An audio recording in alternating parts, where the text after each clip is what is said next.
जय श्री राम मित्रों। Dictation start. कहा जाता है कि जिंदगी और राजनीति में कुछ भी स्थायी नहीं होता।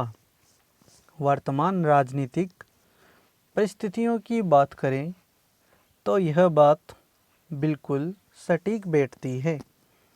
राजस्थान की वर्तमान सियासी उठापटक का दौर अब राजस्थान हाई कोर्ट तक पहुंच गया है और केंद्र में है सत्ताधारी दल के मुख्य सचेतक की याचिका और उस पर सचिव राजस्थान विधानसभा द्वारा 19 विधायकों को दिया गया नोटिस, जो भारतीय संविधान के अनुच्छेद 191 सपठित 10वीं अनुसूची एवं राजस्थान विधानसभा सदस्य दल परिवर्तन के आधार पर निहरता नियम 1989 के तहत जारी हुआ है। दल बदल के मामले से जुड़ा कानून अब बोलचाल में दल बदल विरोधी कानून कहलाता है।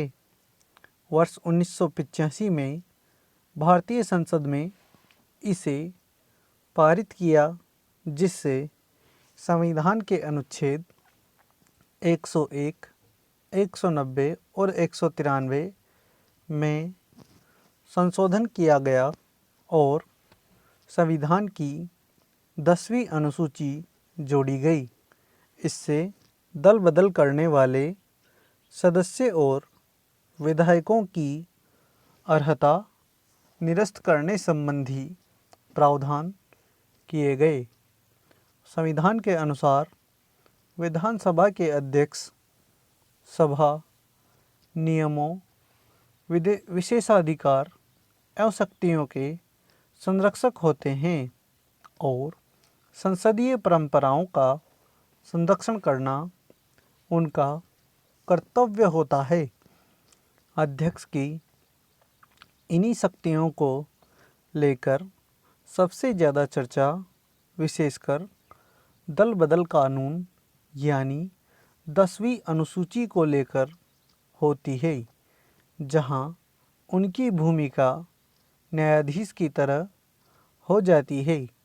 इस संदर्भ में सुप्रीम कोर्ट द्वारा वर्ष 1992 में किहोतो होलाहान के निर्णय में यह स्पष्ट रूप से कहा गया है कि अपवाद को छोड़कर कोई भी अदालत विधानसभा अध्यक्ष को इन मामलों में तब तक कोई आदेश नहीं दे सकती जब तक वे विधायकों की अयोग्यता को लेकर कोई निर्णय नहीं ले लें।